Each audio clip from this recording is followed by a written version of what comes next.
think MSGA has been really instrumental in shaping the buffer law. What people need to remember is the current iteration of the buffer law is vastly different from what was originally proposed. People may not completely like the current law as written, but as initially proposed by the governor, we were looking at 50 feet across all waterways. That 50 feet was going to become public hunting. You weren't going to be allowed to mow it or hay it or graze it. And we've walked a lot of those things back to its current iteration. I feel that's a tremendous success. We also were able to delay implementation initially of the law to give people time to adjust to it and understand it. And we were able to advocate for alternative practices, which was not in the initial language. So if you have cover crops or negative slope or several other things, you may in fact not need a buffer.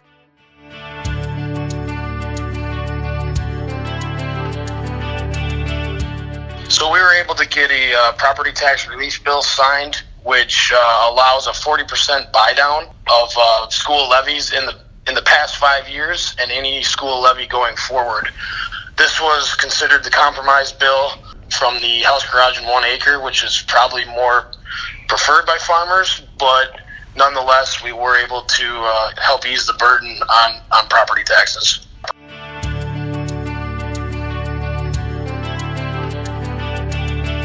So we were involved when the state of Minnesota passed some healthcare relief on a state level, which basically subsidized premiums. We were involved in that, and we've also assisted in the passage of legislation for the creation of health insurance cooperatives to try and allow farmers or whoever, for that matter, to pool together and create a group so that they can buy group insurance rather than individual insurance. A lot of it's going to change based on what happens on the Fed, but we've been trying to be involved at the state level as much as possible on that.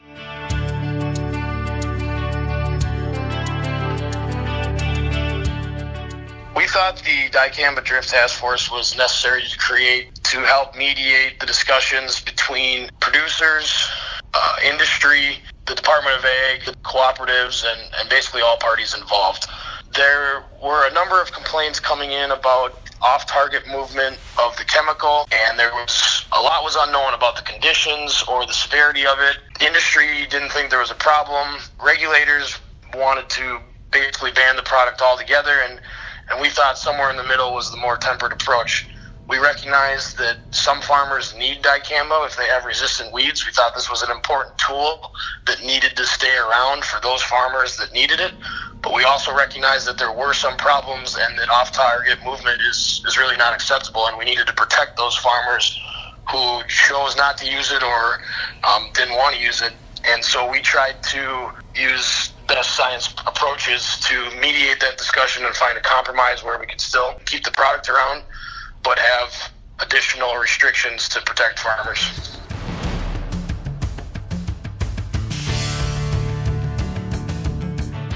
Barring a legislative challenge, which we expect to come, the state of Minnesota will move to B20 on May 1st. We do expect a challenge from certain opposition groups to that law, and so we have been actively working with our lobbyists and representatives just to make sure that the law is followed and implemented as written, and to preemptively stop any legislation from coming to the floor or being introduced so as not to impede that law and that implementation.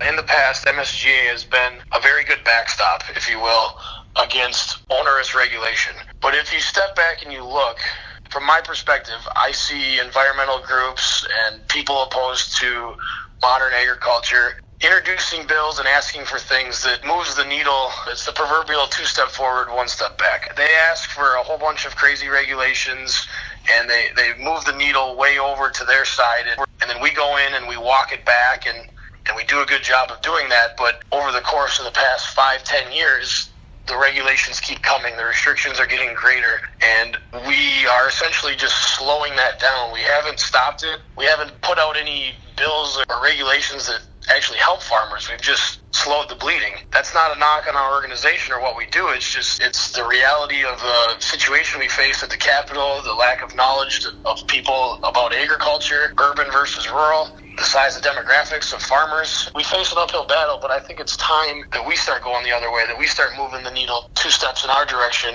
and make the opposition walk it back 1. As president, I'm looking to take a much more proactive approach to lobbying and to legislation. I think it's time that we start introducing bills on behalf of farmers rather than just trying to stop the bills being introduced against farmers.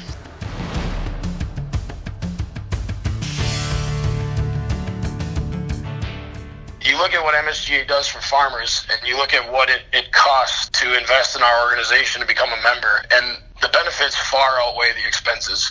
I mean, you talk about this nitrogen rule. On the surface, when you look at the cost of urea or 28% compared to anhydrous, if you're forced into a spring nitrogen application and you don't feel you have the time to use anhydrous because of the narrow planting window, just the difference in cost per pound of end right there could be $15 an acre. So I want every farmer to take however many acres of corn they have and times it by 15. And if that's more than $100, you should become a member of MSGA. If you have water running through your property and it was going to be a 50-foot buffer and it's now only required to be a 16-foot buffer, I want you to take that times however many linear feet of buffer you have and figure out how many acres we saved you. And then I want you to take the price per acre and figure out, is that more than $100 of land that we saved you? If so, you should become a member of MSGA. It's so important to have a voice. We're a small number of people doing a service for a large number of people. Why would I not want to support an organization that supports me?